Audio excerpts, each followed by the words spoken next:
Hi everyone, my name is Brianna Gomez, and for today's presentation, I will be presenting Coming of Age with HIV, a testimony of our success and a measure of our readiness for the future. And this was actually a presentation that took place in this year's International AIDS Conference. So before I do begin the presentation, I did quickly just want to present the speakers and let you guys know first who they are, their background. Now, I'm sure that this slide is not going to be able to fully summarize all of their practice and their accomplishments, but just to less complicate things.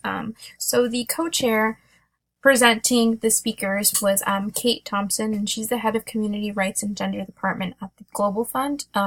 So she mainly focuses on aid with AIDS, tuberculosis, and malaria. After the co-chair, there was the director of the AMFAR's Treat Asia program, and that is Dr. Annette Sohn. And from there, we have these speakers. So the first speaker was Dr. Tanya Lee Putana-Kidd. She is an associate professor and pediatric infectious disease specialist. From then, we have the second speaker, who was Luis Mandel of Portugal, and he is the chair of the board of G80 treatment. So this mainly focuses on the early diagnosis as well as the treatment of AIDS.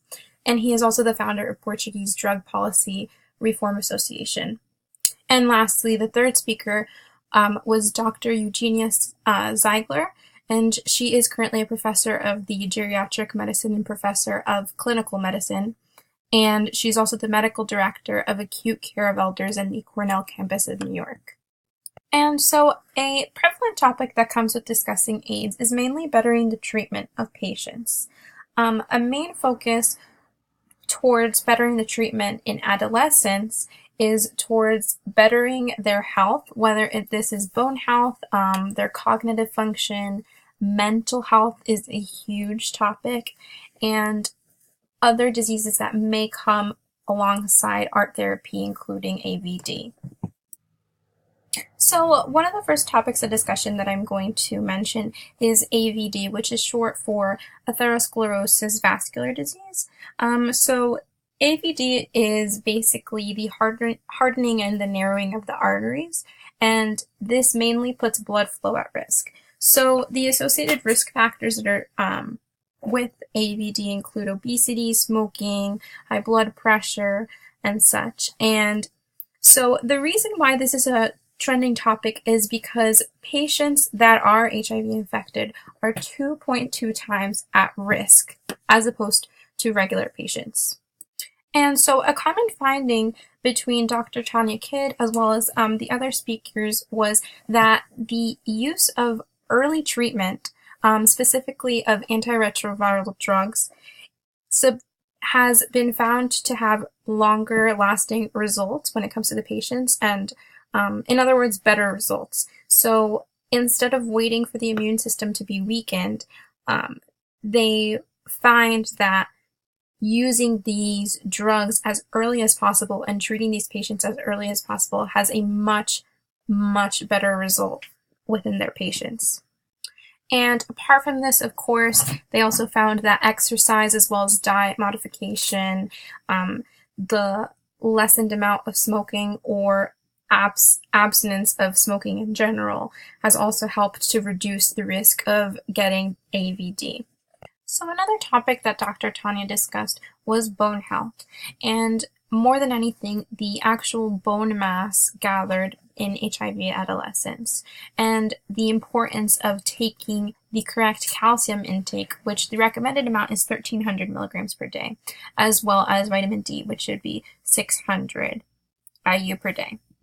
And the main focus actually was around the cohort of children aged 13 to 14, considering that the 40% of bone mineral contact is acquired during this stage of puberty. So when addressing this data, Dr. Tanya talked about osteopenia, and this is basically measured by having a bone mineral density with a score less than 2. So when comparing countries like including the United States as well as Thailand or South Africa, the calcium intake is drastically different between the countries. While the United States acquires 713 milligrams, which is still not the recommended amount of 1,300, countries like Thailand are receiving only 257 milligrams per day, whereas South Africa has similar findings. Definitely not enough for children with HIV. And considering these findings, however, they also presented a study where once they acquired the correct amount of calcium, their bone mass density scores increased from negative 2.6 to negative 1.7, which is a drastic difference. And, these positive findings were found in all countries, basically ensuring that calcium and vitamin D supplements are very important when it comes to the bone mineral density outcome in all patients, specifically adolescents with HIV. Another topic that Dr. Tanya wanted to address was mental health. And this topic is not one that is regularly known how to speak about, simply because it is still stigmatized. So specifically, she mentioned the abbreviation HEADS, which stands for Home, Education, Employment, Eating, Activities, Drugs, Sex, Suicidal Thoughts, and Safety. And more than anything, the takeaway from the mental health findings are that instead of simply providing mental health towards patients, there is more so a concern about the quality of mental health. And so with the suggested need for mental health support, there was actually a trial that took place in Zimbabwe where a quote-unquote friendship bench was used to provide mental health towards patients. And with this, they found that patients significantly showed less depressive symptoms, 14% versus 50%, within as little as 6 months. And considering the fact that this took place in a resource-limited area, the findings here may suggest a trial that should take place in a resource-rich area, including the United States. And of course, alongside the bone marrow health as well as mental health and the risk of AVD, HIV is also. And so the main takeaway that Dr. Tanya did want to adhere to was to provide the best possible care towards adolescents. This can be done by, of course, providing early treatment of ART drug therapy, as well as providing the adequate nutrients and physical activity that an adolescent should be taking part in. Of course, reducing risk factors for AVD, including smoking, obesity, high blood pressure, and also integrating mental health within treatment. And so the next presenter, as mentioned before, was Luis Mendao of Portugal, and he is actually a speaker. And so the next speaker was Luis Mendao of Portugal, and he is actually an HIV patient. He's living with HIV. He's currently around 60 years old, and he speaks about his experiences with HIV, both as a patient as well as someone who has firsthand seen the treatment of HIV patients. So Luis actually works with Aging with HIV, which is a project that mainly works on increasing knowledge of HIV, as well as raising awareness about the unmet care for HIV patients. So considering the fact that Luis has first-handedly seen the way that HIV patients are treated, one of the biggest takeaways that he forms is that the treatment of patients must be bettered, and doctors should not necessarily place an interest in gaining money by seeing their patients more frequently. However, they should be encouraged to provide professional treatment and effective treatment towards their patients, even though this may require them to not see them as often. And by this, he means that doctors who are providing effective treatment towards HIV patients should be rewarded.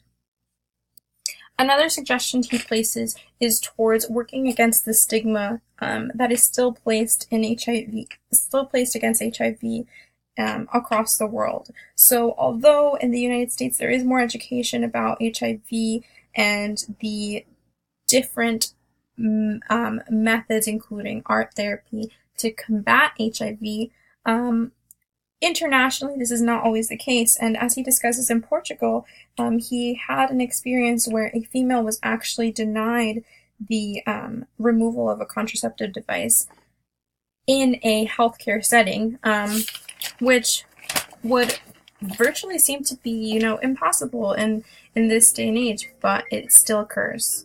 And so one of the last points that Luis does mention is the fact that although art therapy is now existent towards AIDS, and although AIDS is not as life-threatening as it once was, the youth should not necessarily remain complacent towards finding a treatment towards AIDS. He believes that by the year of 2030, if the youth mobilizes themselves, we can work towards terminating AIDS. And so our last presenter is Dr. Ziegler. She mainly speaks about geriatrics in relation to HIV, since she is a geriatrician.